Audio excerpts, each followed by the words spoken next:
I am the last human in the world. Every day I live a repetitive life. All resources are at my disposal. I move my bedroom right into the middle of the street, using a 1,000-year-old antique as a urinal, and no clothes at all. Wake up at 6 a.m. sharp, go to the store and start buying for $0, and feed the chickens with powdered milk. Pick some strawberries for dessert, watering the corn with a fire truck. Fill the generator with gasoline. Finally, turn on the radio and call every channel. As usual, no answer. Every day for 2.5 years. After all this, I came to the biggest football stadium to play the World Cup finals with the fashion models. I shoot the ball alone. Then I look up to the sky and scream, I am the king of the ball. So far I have finished everything for the day, but only 2 hours have passed. I can only sit with the models, passing the time with all kinds of romance movies. Finally, nightfall. I stood up and stretched. The most exciting event of the day is about to begin. I walked into the parking lot and lifted a sheet. Picked out a Lamborghini today, with the roar of the engine starting. I'm speeding down the highway, feeling the speed and the passion. I put my foot on the gas, then I growled and stood up, wantlessly venting the loneliness in my heart. Suddenly, I was shocked to see a figure appear in front of me. I jerked the steering wheel subconsciously. Finally, the car stops after a few hundred meters of rubbing against the guardrail. I didn't pay any attention to the bruises on my face. Instead, I walked toward the back with a flashlight. There's a thrill in my heart that I can't describe. What I just saw wasn't an illusion. There really is a girl with a sheep in her arms. She was more excited to see me than I was. Then she ran and jumped into my arms. I felt the warmth of the girl's embrace. Only then did I dare to believe it. I'm not the only one in the world. We didn't say a word, just hold each other tightly. After returning to the station, I gave her all the good things to eat. The girl said she was from Lhasa, because when the apocalypse broke out, there were rumors that high altitude would avert disaster. That's why countless people went to Zizing. But in the end, they all died. The girl had received a satellite signal indicating a human colony in the north. And so she began a journey of 1 man and 1 goat. For 9 months, I was the first person she met. I tried to connect to the satellite TV while listening to her. And it worked. A foreign leader is on the screen,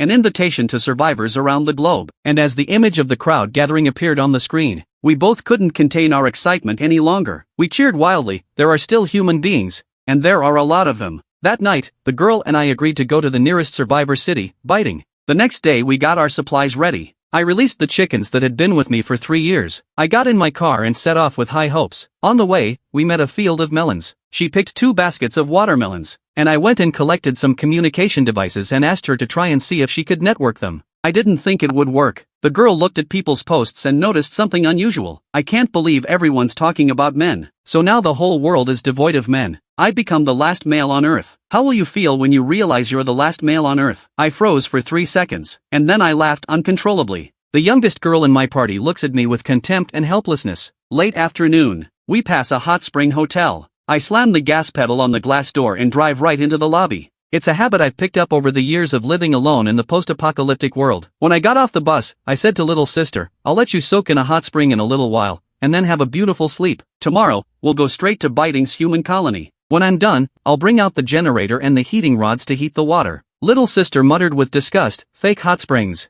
After the water heats up I leave little sister here to take a bath and go find some clothes myself. As soon as I left, I thought of something important. I ran right back and yelled, make sure you unplug it before you wash it. The little sister yells in anger. I turned around and ran away. I went to the mall and picked out all sorts of things. Then I picked out a dress for little sister in the clothing section. I picked out a handsome suit for myself. The next day we drove to Biting with great expectations. Plan to have roast duck first when we arrive. Then we'll spend the night in Bugong. The more we think about it, the better. Suddenly, a few people appeared on the grass in front of us. This is the first group of humans we've seen in 3 years. Little sister is excitedly shouting out her greetings. But I saw something was wrong. I hurriedly shouted, drive and don't stop.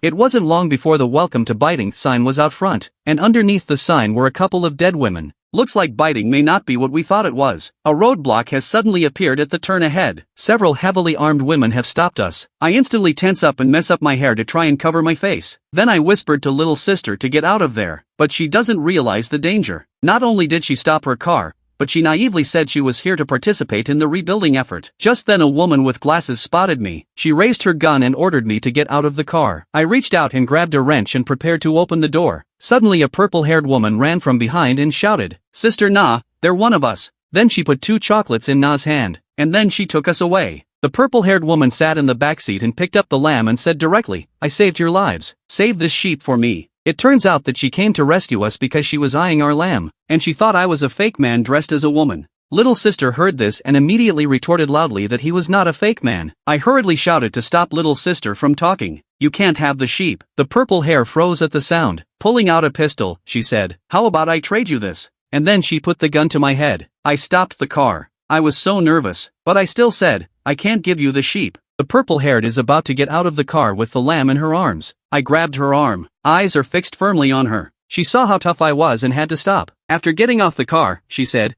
"You fake man is really a bit manly." Soon after we left, we made our way to the coalition government's office in Biting. The person in charge was a blonde woman. They were very surprised to learn that I was a man. The girl in purple is more excited because she's from the same country as me. She immediately took out her cell phone and sent a message online. The last mail is from Huaxia, and he was standing right next to me. The man in charge and I rushed to stop it, but we were still too late. The message exploded less than 1 second after it was sent. All the countries are saying the same thing. They're going to fight to the death to get me, the last male standing. And this sneaky bitch is very bad. Not only did she expose me to the internet, which led to women from all over the world trying to steal me, but she also tried to take me down in the street. I used all my strength and vowed not to comply. We're at a stalemate. A couple of luxury cars came to a screeching halt. The Ferrari in the center has been dressed up as a wedding car. The Diao woman coming down from the top is the head of the Northeast Army. They're the biggest gang in the north since the end of the world. Diao saw me and said with a teasing look, "Get in the car. Hubby, I've come all the way here to pick you up. Let's go to Fugong and get married." And then she came to me with a big smile on her face. The blonde immediately stopped in the middle of the room and said stiffly to Sister Diao, "This is a Beimei coalition government leased area. You can't do anything you want." Diao's face instantly sank when she heard this, and she looked at the foreigner fiercely and said, "Listen carefully. This is Huaxia."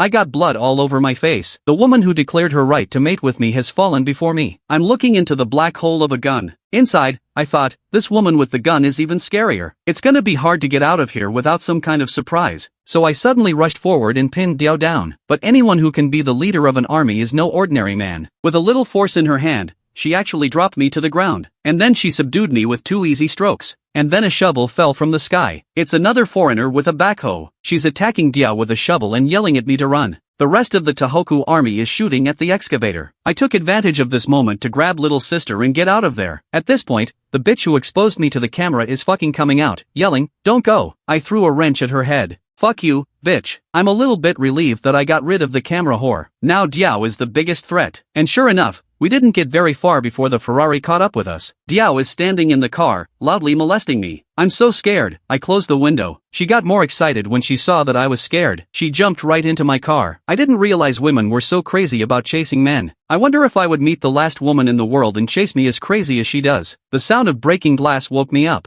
This woman broke my window with her bare hands. My heart's defenses completely collapsed, thinking, if she climbs into the car, I might as well obey her. At this moment, there's a motorcycle roaring behind us. Diao's brow tightens when she turns around and mutters, "Damn it, it's those annoying bastards again." They're the northern guerrillas known as the men's gang. I got nervous. I'm so worried that my precious body will be taken over by them. At this point, the boss of the men's club and Diao are already fighting on the roof of my car. I've been using my brakes to disrupt Diao's attacks from time to time. Instead of getting angry, Diao smiled and said she'd deal with me tonight. I was even more flustered when I heard that. I'd rather study than be with her at night. I quickly picked up the gun and aimed it at her mink coat. One shot right through the opening in the coat. Sister Diao was hung on a billboard. Finally got rid of this sick woman. I'm so excited. After another kilometer, a men's motorcycle unit cuts me off. I quickly shouted to stop them. "Don't come over here. I know Kung Fu." Boss looked at me and said seriously, "We don't want to get your body. What we need is your spirit. Because we're a gang of men. We're fighting for male power in this age of women. You, the last male, are our spiritual flag. If you'll stay, we'll keep you well protected." I didn't think much after hearing this and rejected them on the spot. Unexpectedly, not only did they not give me any trouble, they also gave me weapons, gasoline and other supplies. I was touched by their hospitality. I made a man's gesture and shouted their slogan, "Men live forever, fight for men." These fake men were instantly excited after hearing this. Start cheering like crazy. Little sister got down on the car and looked at them and said, "These people are genuinely happy to see you afterward." And I told her, "They're all a bunch of psychopaths. Let's run." This time I learned from my mistakes and dressed up like a woman. But it wasn't long before the road ahead was blocked. I was just about to move away from the roadblock. We were surrounded by people flying down from the bridge. They thought we were spies for the Northeastern Army. They took us to a courtyard called the Jiangnan Mansion. The owner of the garden is a refined and intellectual woman. She recognized me at once as the last male. Fortunately, she's not interested in me, and agreed to let us go. I'm just relieved. A captain of the guard named Hongying has stepped forward and shouted, "I'll take this man. I'll let him go when he gives me a son." The girl drank a bottle of high liquor in 1 second, then slammed the bottle heavily on the floor, kicked in the door to my room, yelled at me, "I have to take you down tonight." I was terrified, because I was the last male in the world. Watching her step closer to me, I rushed to take out the fruit knife I'd hidden under my pillow to defend myself, but the girl lived up to her name as captain of the guard. One big slap and I'm on the bed. And then, when the last of my pants were thrown under the bed, helplessness quickly spreads throughout my body. My dignity as a man had been devastatingly violated. Now I have only one thought: bite my tongue. Here comes director at the crucial moment. Raging at the girl, let go of the boy. The Northeastern Army has reached the city. You're still here doing this kind of thing. Now go and organize the arming and interception right now. They've already made their point. They're going to steal the last male in the world, so do your best to stop them. And, if I find out that something like today happened again, I'll stop your supplies. Director's words have worked. The girl heard this and quickly got off of me and drunkenly left the room.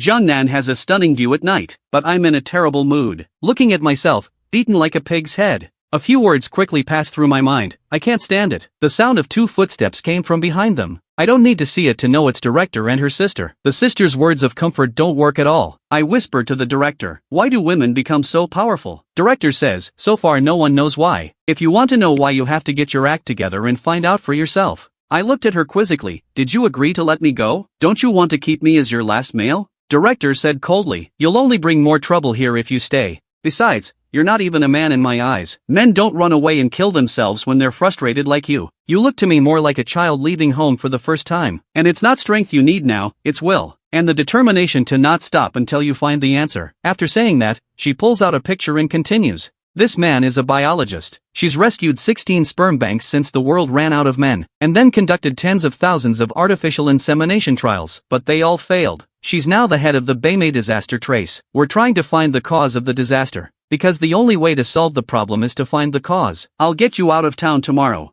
You go find this man. It should help a lot." However, by the next day, the woman spent $300,000 to paint her tank her favorite pink color, because it's the only thing worthy of the head of the Northeastern Army. The woman's name is Diao. This is the first time she's ever taken her favorite tank out, because today she's going to rob a man, the last male in the world. The escort on the other side blocked the Northeastern Army to death. Captain Han Ying rushes into battle in his underwear, because she was just about to forcibly violate that last man. But then this Diao girl interrupted her. Diao also saw something wrong with Han Ying's outfit. She scolded angrily, "I'm sure you must have kidnapped my man by looking at your slutty dress." And Han Ying, not to be outdone, said, "You're a slut. That man doesn't work at all. I've already killed him." Diao froze for 3 seconds when she heard that. Then she yelled, "Fire!"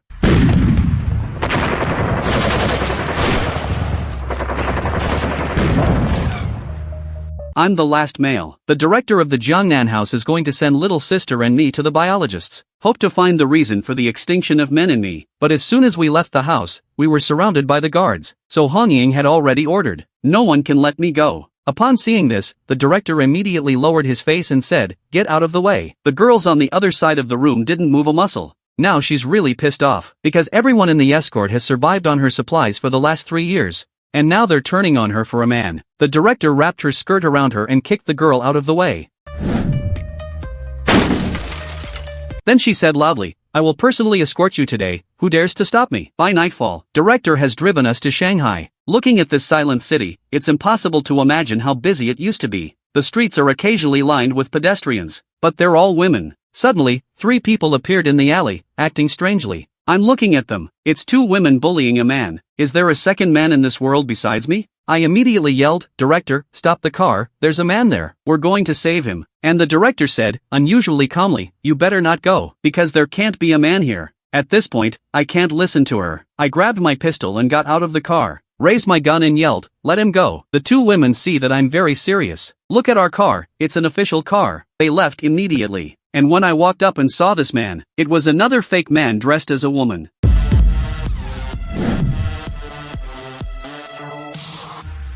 Suddenly there was a loud bang. Director's car was hit by a speeding car. Director's car window shattered instantly. The huge impact also made the director in the car feel uncomfortable. The front end of the car that hit her is completely deformed, and smoke is coming out. The airbags in the car have popped as well. A normal person would have been seriously injured. The man in the car looks up. It's actually Sister Na? She looks like she's unharmed. I don't know how she got rid of Hong Ying and chased her here. Sister Na said with an evil smile. You made it so hard for me to find you. Director took one look and saw that it was Sister Na coming after me and yelled at me. Go away, leave this place to me. I had a stony look on my face. I can't believe Na chased me here. Sister Na got into one of her cars and said, you go after them. I grabbed little sister and said, let's go. The two of us ran out of the alley just in time to see a bicycle parked on the side of the road. Since the bike doesn't have a back seat, the man lets his little sister sit in the front basket. And at that moment Na's men came after her. She runs too fast. I knocks over all the tables, chairs and benches on the side of the road, trying to put up a bit of an obstacle. But it would only slightly stop that guy for a little while. Soon she's back on her heels. That's when little sister saw the pistol on my belt.